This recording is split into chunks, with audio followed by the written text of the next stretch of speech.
Hello friends, இன்னைக்கு Sunday special vlog தான் பார்க்க போகிறோம். காடை கிரேவி, திருக்கை மீன் குழம்பு, சுட சுட ரைஸு.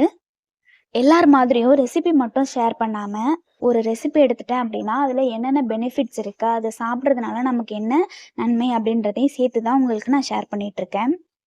ஒரு கடாய் அடுப்பில் வச்சுட்டு எண்ணெய் 2 டேபிள் ஸ்பூன் ஊற்றி நல்லா சூடான பிறகு சீரகம், வெந்தயம், பூண்டு, கருவேப்பிலை, பச்சை மிளகா இதெல்லாம் நம்ம தாளிக்கிறதுக்கு யூஸ் பண்ணிக்கலாம். மெயினான இன்க்ரீடியன்ட்ஸ் என்ன அப்படின்னாக்கா பூண்டு, சீரகம், மிளகு அதை நல்லா மிக்சியில் போட்டு ஃபைனாக அடித்து வச்சுக்கோங்க. அதை போட்டு அதுவும் பச்சை வாடை போகிற வரைக்கும் நல்லா வதக்கிக்கலாம். வதக்கின பிறகு வெங்காயம், ஒரு மீடியம் சைஸ் வெங்காயத்தை கட் பண்ணி போட்டு அதையும் பொடி பொடியாக கட் பண்ணிக்கலாம். அடுத்து நார்மலாக தக்காளி, மஞ்சள் தூள், மிளகாய் தூள், புளி இதெல்லாம் போட்டு நம்ம மிக்ஸ் பண்ணிக்க வேண்டியதான். நார்மல் மீன் குழம்பு வைக்கிற மாதிரி. மெயினான இன்க்ரீடியன்ட்ஸ் என்னென்னு பார்த்தாக்கா மிளகு, சீரகம், பூண்டு இது மட்டும்தான். எல்லா இன்க்ரீடியன்ட்ஸும் சேர்த்துட்டு குழம்பு நல்லா கொதித்த பிறகு மீன் போட்டு இறக்குனா மீன் குழம்பு ரெடி.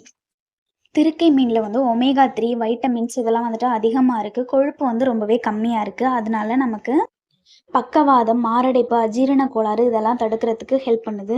விட்டமின்ஸ்லாம் அதிகமாக இருக்கிறதுனால கர்ப்பிணி பெண்களுக்கு முதுகு வலியை குறைக்கிறதுக்கும் ஹெல்ப் பண்ணுது. பாலூட்டுற தாய்மார்களுக்கு வந்துட்டு பால் சுரப்பு அதிகரிக்கிறதுக்கும் இது ரொம்பவே ஹெல்ப் பண்ணுது. ஒட்டுமொத்த உடலுக்குமே ஆரோக்கியத்தை பயக்கிற மாதிரி இருக்குது.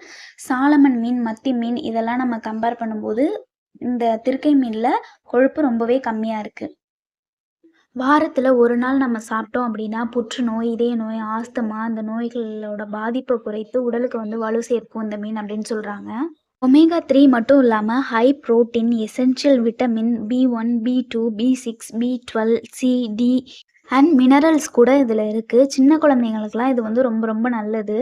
கர்ப்பிணி பெண்களாக இருந்தாலும் சரி, பாலூட்டுற தாய்மார்களாக இருந்தாலும் சரி, சின்ன குழந்தைங்களாக இருந்தாலும் சரி ரொம்ப நல்லது. இவ்வளோ ஹெல்த் பெனிஃபிட்ஸ் இருக்க இந்த மீனை மறக்காமல் சாப்பிடுங்க. ரேட்டுமே ரொம்ப ரொம்ப ரீசனபிளாக தான் இருக்கும். வாரம் வாரம் சாப்பிட முடியலனாலும் அட்லீஸ்ட் மாதத்துக்கு ஒரு வாட்டியாவது இதை நம்ம வந்து வாங்கி சாப்பிடலாம். நம்ம சாப்பிட்ற பொருள் எல்லாமே ஆர்கானிக்கா அப்படின்னு கேட்டால் கண்டிப்பாக கிடையாது. ஏதோ ஒரு கெமிக்கல் கலந்து தான் நம்மளோட தட்டுக்கு நம்ம கைக்கு வருது. நம்மளோட முன்னோர்கள் உணவே மருந்து அப்படின்னு சொல்லிட்டு ஃபாலோ பண்ணிட்டு வந்தாங்க. நம்ம வந்து டேஸ்ட்டு தான் ஃபஸ்ட்டு, ஹெல்த்தெல்லாம் நெக்ஸ்ட்டுன்னு வச்சாச்சு.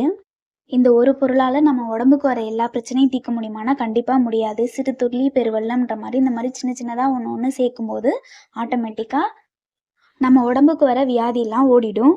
நமக்கும் ஒரு சாட்டிஸ்ஃபேக்ஷன் இருக்கும், ஒரு சின்ன சந்தோஷம் இருக்கும். நம்ம வீட்டில் உள்ளவங்களுக்கு இன்றைக்கி ஹெல்த்தியாக ஒரு ஃபுட்டு செஞ்சு கொடுத்துட்டோம் அப்படின்னு சொல்லிட்டு. இந்த வீடியோ ஃபஸ்ட் டைம் பார்க்குறீங்க அப்படின்னா மறக்காமல் நம்ம சேனல் பட்டர்ஃப்ளை ஃபைண்டிங்ஸை சப்ஸ்கிரைப் பண்ணிக்கோங்க. தேங்க்யூ. Bye bye.